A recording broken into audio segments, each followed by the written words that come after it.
faire effectivement ce panorama sur les enjeux matière et énergie. J'ai rajouté dans un monde en transition. Alors, il y a plusieurs transitions auxquelles on peut penser, évidemment, il y en a au moins trois. Une transition ou une évolution démographique. On était 3 milliards d'humains sur la Terre dans les années 60, on est 8 milliards actuellement. On sera probablement, possiblement 11 milliards à la fin du siècle, selon les scénarios médians des Nations Unies. Des transitions économiques, avec une émergence économique très rapide, voire fulgurante de pays extrêmement développés. La Chine depuis les années 90, fin des années 90. L'Inde, une partie de l'Asie-Pacifique, demain, après-demain probablement l'Afrique. Et puis également des évolutions technologiques, la transition énergétique, je pense, en fait partie, transition qui nous demande de transformer toute une infrastructure basée encore actuellement sur les combustibles fossiles en une infrastructure plus vertueuse en termes d'émissions de gaz à effet de serre. Et ça va demander beaucoup de matières premières, pas seulement.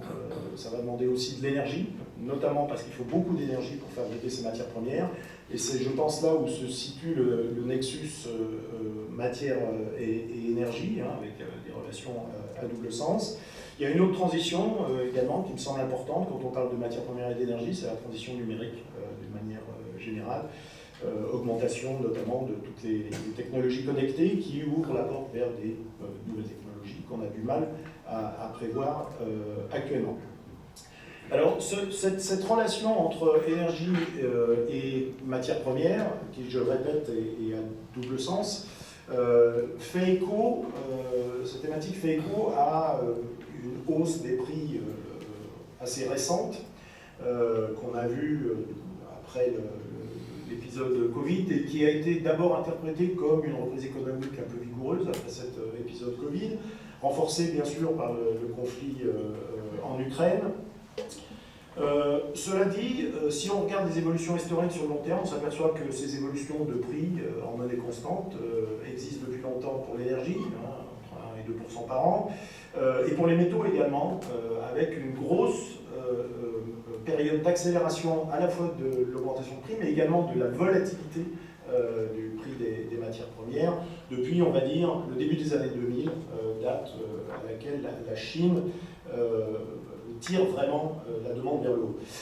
Alors, cette évolution, ou ce signal prix sur le long terme, nous amène à penser que derrière, évidemment, une situation conjoncturelle, on peut imaginer quand même une difficulté plus systématique d'approvisionnement en matières premières, et c'est le genre de choses qui, moi, personnellement, m'intéresse. Donc la vision que je vais vous donner, c'est une vision très personnelle, c'est une vision de chercheur qui fait du modèle dynamique, mais on aura l'occasion d'en parler plus tard si vous le souhaitez. Alors, les matières premières, il y a plein de dénominations, on parle de matières premières critiques, rares, stratégiques, moi, je fais une dichotomie entre, je différencie deux types de matières premières, pour faire simple. Celles que j'appelle des matières premières structurelles. Donc là-dedans, on a, c'est toutes les matières premières qui sont fabriquées à plus de, on va dire, 1 million de tonnes par an au niveau mondial. Et c'est des matières premières qui sont utilisées particulièrement pour bâtir l'infrastructure de base, donc dans les pays en voie de développement, qui bâtissent cette infrastructure de transport résidentiel, de la machinerie lourde, etc. Donc ces matières premières, c'est évidemment les métaux de base, l'acier et ses alliages, l'aluminium, le cuivre, etc., mais également le ciment, les granulats. La Chine actuellement consomme encore environ la moitié de l'acier produit mondialement. Les augmentations, ici la courbe en rouge montre l'évolution depuis les années 40 de la consommation d'acier. Et ce qu'on voit, c'est que ce n'est pas une augmentation qui continue. Vous voyez que pendant les 30 glorieuses, durant la construction ou la reconstruction après-guerre, on a une augmentation à peu près de 5% par an, qui est tirée par les pays actuellement développés. Durant les 30 piteuses qu'on suivit entre les années 70 et 2000, on a plutôt un plateau parce que les pays actuellement développés avaient construit la majeure partie de leur infrastructure. Et puis au début des années 2000, on voit qu'on a à nouveau une augmentation très très forte qui, elle, est tirée par la Chine. Et alors, bon, ces matières premières, on n'en parle pas beaucoup, finalement. Bon, le cuivre peut-être un peu plus, mais le ciment, l'acier, on n'en parle pas trop. Alors que c'est ces matières, clairement, qui augmentent, enfin, qui portent qui en masse sont les plus importantes.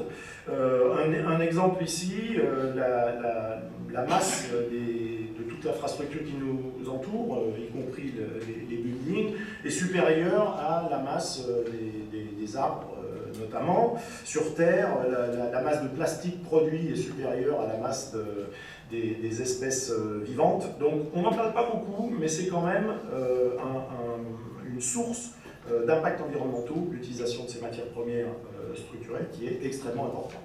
Et à côté de ça, on a ce que je vais appeler les métaux technologiques, qui eux sont fabriqués en quantité, on va dire, de moins de 500 000 tonnes par an au niveau mondial, que l'on trouve dans des technologies différentes, mais notamment dans les technologies d'énergie renouvelable. Vous savez tous qu'on a des terres rares, néodyme, dysprosium dans les aimants permanents des éoliennes offshore, gallium, indium, sélénium dans les technologies multicouches photovoltaïques, cobalt, graphite dans certaines batteries lithium-ion.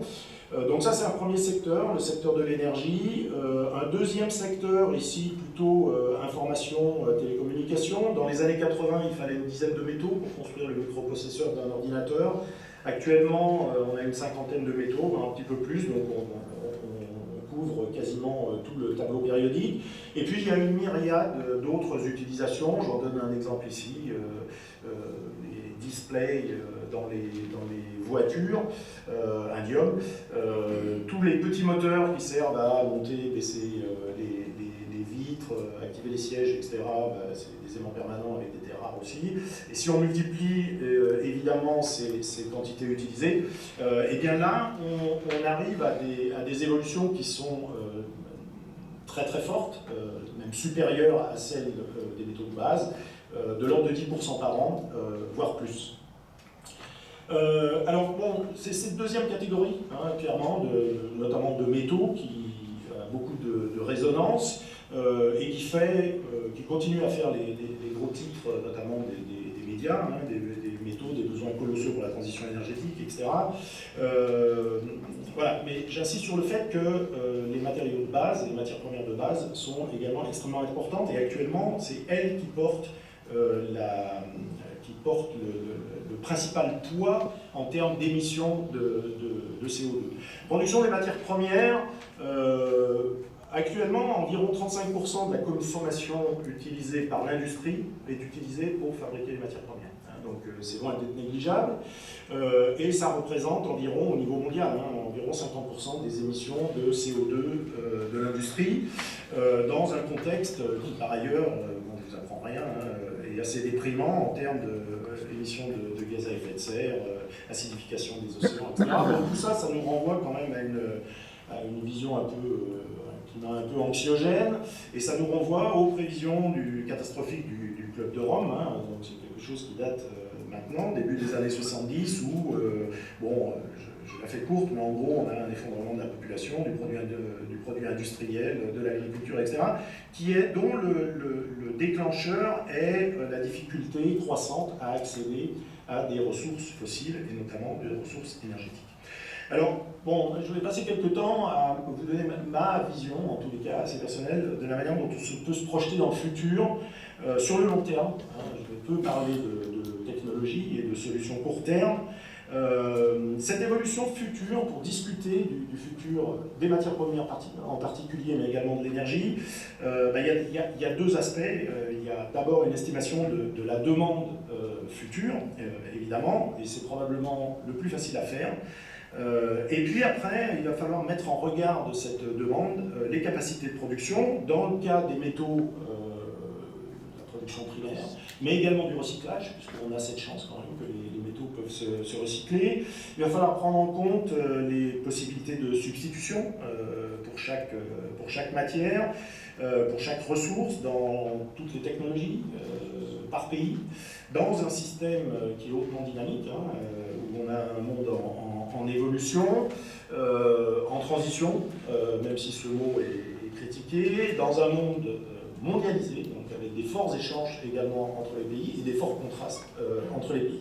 Alors c'est pas quelque chose qui est simple à faire, à mon avis on ne peut pas se contenter d'un tableur Excel pour faire ça, parce qu'on a des couplages qui sont forts entre différentes dimensions, qui sont à la fois économiques, sociales, physiques, géologiques, etc. Et c'est ça que j'aimerais essayer d'illustrer dans la suite.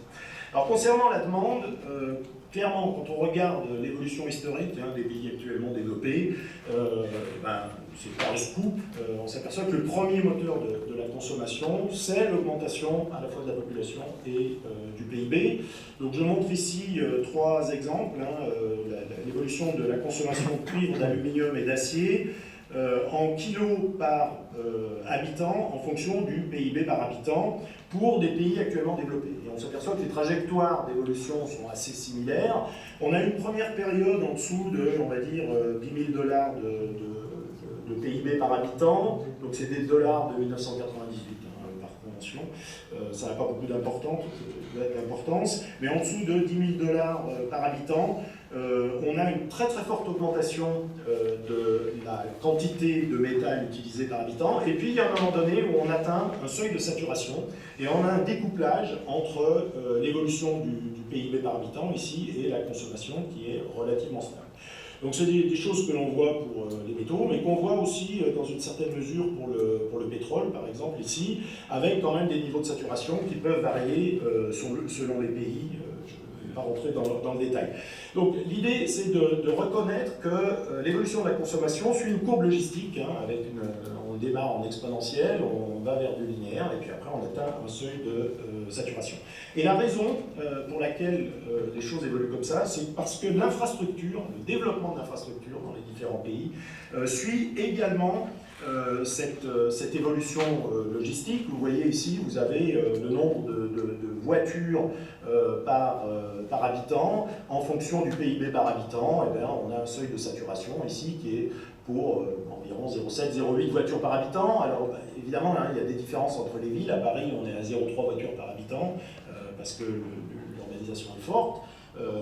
En campagne, on est plutôt à 0,8 voitures par habitant, mais quoi qu'il en soit, si on tient compte de ce degré d'urbanisation, etc., eh bien on s'aperçoit qu'on a une évolution qui est similaire pour l'historique, pour tous les pays. Donc ça, on peut le faire pour les locomotives, pour les bateaux, les avions, le nombre de mètres carrés construits par habitant, le nombre de machines à laver et de brosses à dents. On a toujours des évolutions qui sont assez similaires.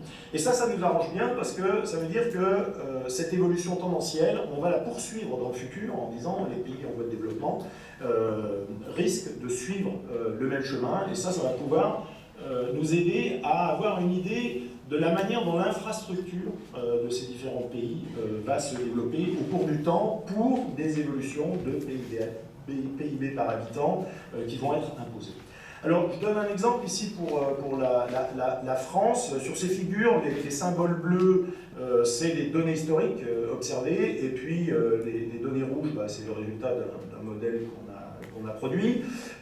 Donc pour des évolutions futures de PIB par habitant qui sont données ici par la courbe rouge, on voit l'évolution du parc automobile. Donc là, il s'agit du nombre d'automobiles, du nombre d'avions, du nombre de locomotives, du nombre de mètres carrés construits par habitant, etc. Une fois qu'on a ça, qu'on a cette infrastructure, on peut calculer l'énergie qu'il faut pour activer l'infrastructure, pour la rendre opérationnelle, en faisant des hypothèses sur l'amélioration de l'efficacité énergétique future. Et ce qu'on obtient, c'est, puisqu'on est quasiment à saturation, finalement une baisse de la quantité d'énergie utilisée par amélioration de la technologie. Mais dans le cas qui nous intéresse pour les matières premières, on peut également calculer la quantité de matière, par type de matière, dont on a besoin pour fabriquer cette infrastructure. Donc là, on démarre dans les années 60, et puis on est ici actuellement, et on poursuit jusqu'en 2060. Donc là, je vous donne l'exemple du cuivre, pour 3 secteurs de consommation. En bleu, c'est le secteur du bâtiment. En rouge, c'est le secteur de l'énergie. En vert, le secteur du transport. Et en gris, c'est tout ce qui est appareil domestique. Et ce qu'on voit, c'est que cette consommation de cuivre, qui actuellement est de l'ordre de 600 000 tonnes par an environ en France, ne devrait pas trop changer dans le cas d'une évolution tendancielle. Cette évolution tendancielle, ce n'est pas forcément ce qu'on veut faire, hein, évidemment. Et j'y reviendrai par la suite. Alors, une fois qu'on a la quantité d'énergie utilisée et puis le mix énergétique, on peut faire également on peut calculer la quantité de gaz à effet de serre émise, et puis calculer la contribution française au réchauffement global au niveau mondial. On est à peu près à 0,03 degrés, donc on est sur une trajectoire à 3 degrés, puisqu'on représente à peu près 1% de la population.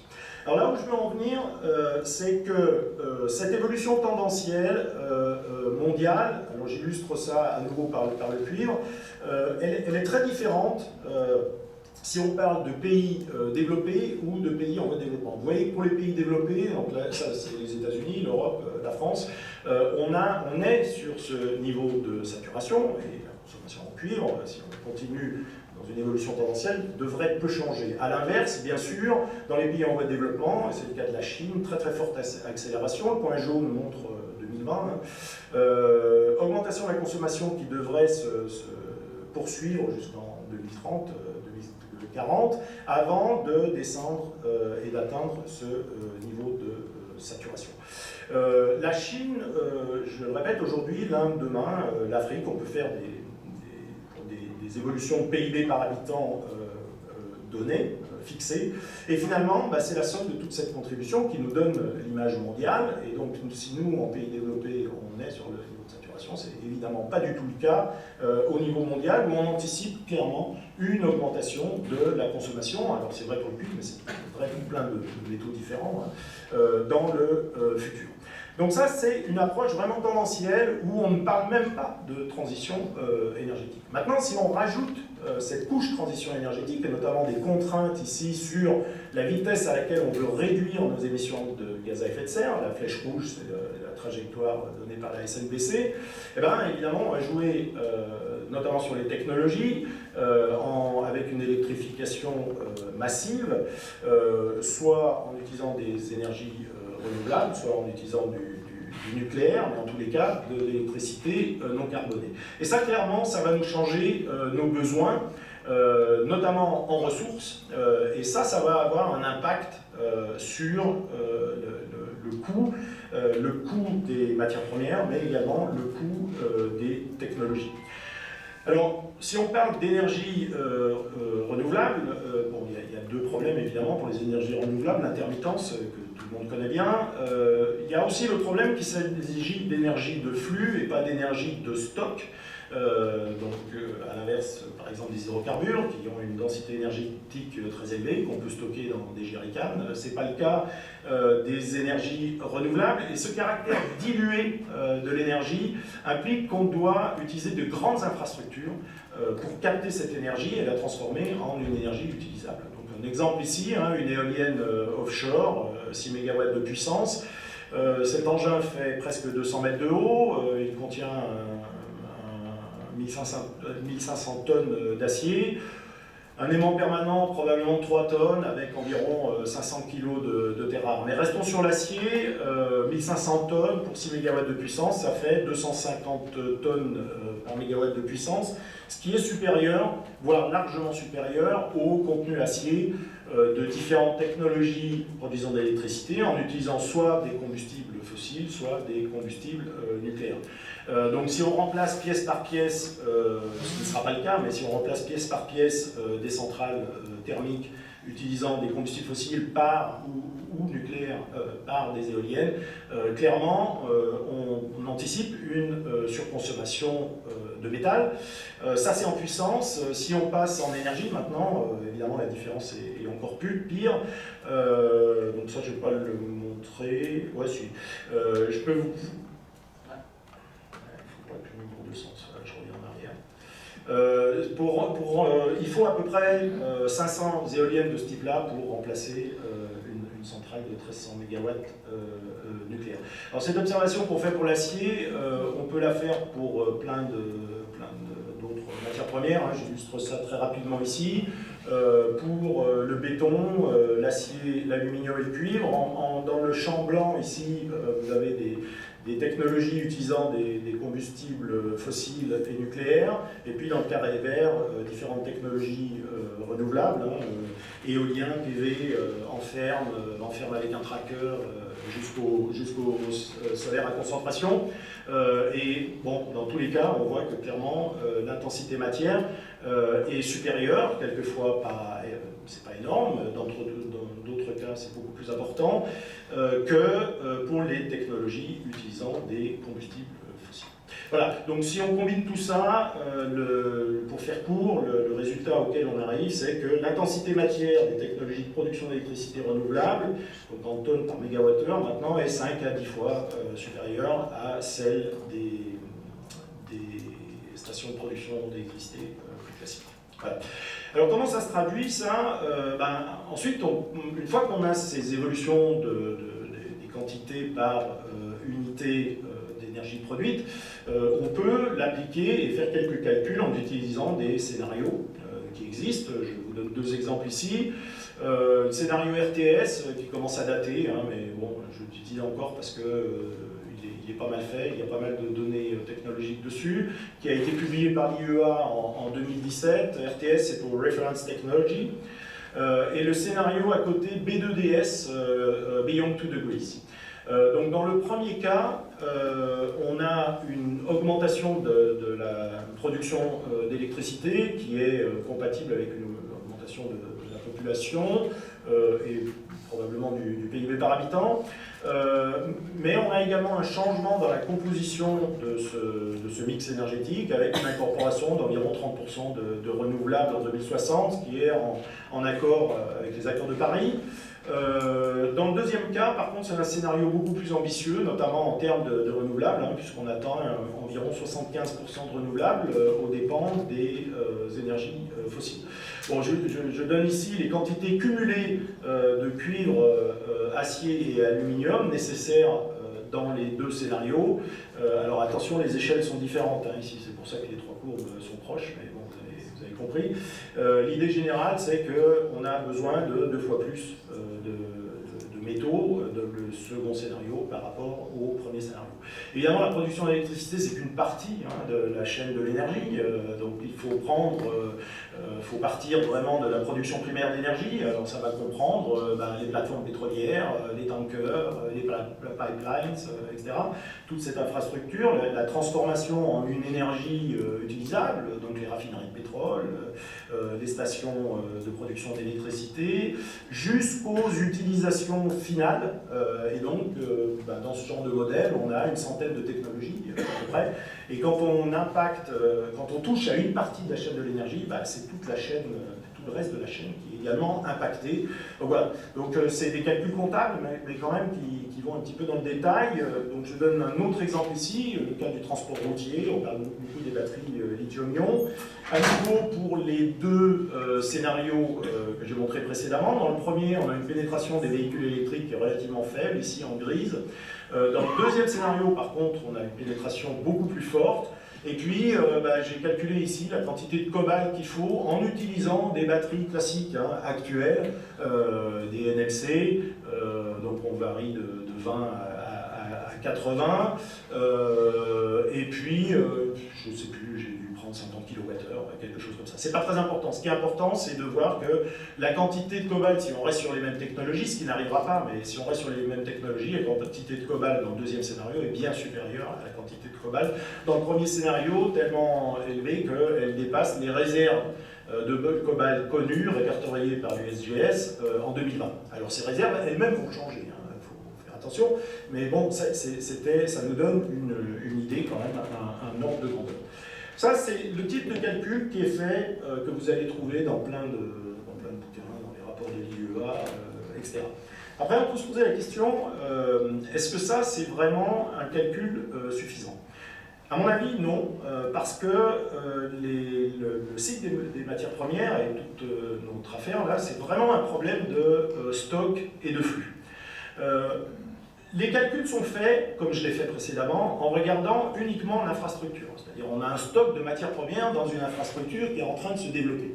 Cette infrastructure, il faut la construire. Au début, on ne va pas remplacer une centrale thermique par un parc d'éoliennes. On va ces éoliennes vont venir en addition d'une infrastructure déjà existante. Donc on ne va pas pouvoir s'appuyer sur le recyclage pour abonder en termes de quantité cette construction d'éoliennes. On sera obligé d'aller chercher, puisqu'on est en croissance, d'aller chercher nos matières premières pour construire cette infrastructure dans le sol. C'est une production primaire. Cette infrastructure elle-même a une durée de vie limitée, hein, si on parle des éoliennes ou des panneaux solaires, on va dire une vingtaine d'années, qui est inférieure à la durée envisagée de la transition. Ça veut dire qu'avant d'arriver en 2050 ou 2060, où on aura effectué nos transitions, il va falloir changer la première génération, au moins, d'éoliennes, de panneaux solaires qu'on a construits.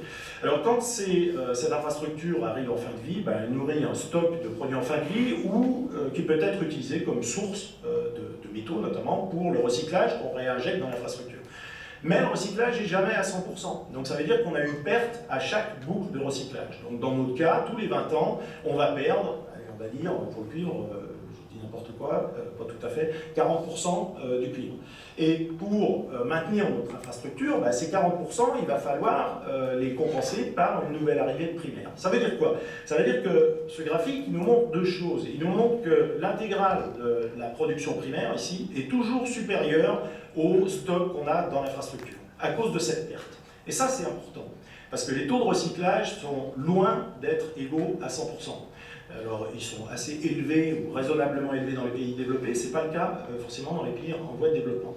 La deuxième chose qu'on voit immédiatement ici, c'est qu'on ne peut recycler ici que ce qu'on avait dans l'infrastructure 20 ans avant. Hein, 20 ans, ça correspond à la durée de vie. Donc si on est en très très forte croissance, obligatoirement, le potentiel de recyclage est faible, puisque 20 ans avant, il y avait beaucoup moins d'infrastructures. Alors, j'illustre ça avec le même calcul qui est fait ici pour le cobalt. Ça, c'est l'image que je vous ai montrée précédemment. Ça, c'est l'image maintenant en prenant en compte tout ce cycle, et notamment une perte de recyclage, en faisant une hypothèse, je ne sais pas si elle est réaliste ou pas, pour être vraiment franc, mais d'un taux de recyclage de 50% en 2050 du cobalt. D'ici là, les batteries auront changé de toute façon, donc c'est pas très important. Mais ce que j'aimerais montrer ici, c'est la logique qu'il y a derrière. Si on ne regarde que l'infrastructure et les matières impliquées dans l'infrastructure, on oublie beaucoup de choses et ça peut être très important au bilan final. Voilà, donc les technologies vont changer, hein, je le disais, mais les réserves elles-mêmes vont changer aussi. Hein. Donc cette ligne horizontale, que j'ai représentée horizontale, elle ne va pas être horizontale, et c'est ce dont je vais parler par la suite. La deuxième chose dont je parlais, hein, c'est qu'on ne recycle que ce qu'on a, et là j'illustre ça avec le cas de l'acier en Chine et en Europe. Donc sur cette figure qui semble compliquée, mais en fait qui est très simple, ce que vous avez en gris ici et ici, c'est les données historiques de la consommation d'acier en Chine et en Europe. En noir, vous avez le résultat de nos modèles. Donc c'est la production totale d'acier qui est calculée, avec une partie qui est de l'acier primaire, ici en rouge, et une partie d'acier recyclé, ici en vert. Dans le cas de l'Europe, il y a 50 ans, qui est la durée de vie moyenne de l'acier dans les biens de consommation, on était déjà quasiment à saturation. Donc on avait déjà une infrastructure qui existait, qu'on peut recycler 50 ans après. Dans le cas de la Chine, ce n'est pas du tout le cas. Donc la Chine n'a pas de potentiel de recyclage, parce qu'il y a 50 ans, son infrastructure était beaucoup plus faible que l'infrastructure actuelle, et donc elle ne peut s'appuyer que sur du primaire, si elle n'utilise pas, bien sûr, d'acier importé sous forme de biens de consommation en fin de vie. Enfin, vous voyez bien la différence. Donc les enjeux pour la production primaire et pour le recyclage sont vraiment différents dans les pays développés et dans les pays en voie de développement. Dans les pays développés, on est à saturation, et en plus, on a un trésor de guerre, ce qui n'est pas le cas dans les pays en voie de développement. Une fois qu'on a ça, la question qui se pose, c'est quelles sont les capacités de production, hein, et les disponibilités à la fois d'énergie, mais aussi de matières premières. Ce qui revient à poser la question, quelle est la disponibilité, mais à quel prix? On est obligé d'avoir cette notion de prix en tête. Alors, dans le cas je reprends le cas du cuivre aussi, hein, je vous ai déjà montré cette image où on a une augmentation de la consommation de 25 millions de tonnes de cuivre par an actuellement à entre 70 et 100 millions de tonnes à la fin du siècle. Donc ça, c'est un flux, hein, c'est des consommations en millions de tonnes par an. Si on intègre, donc on regarde les quantités cumulées, on a cette image-là. Donc si je regarde depuis 1900 jusqu'à aujourd'hui, et même je dirais depuis l'Antiquité jusqu'à aujourd'hui, la quantité totale de cuivre produit, c'est environ 800 millions de tonnes.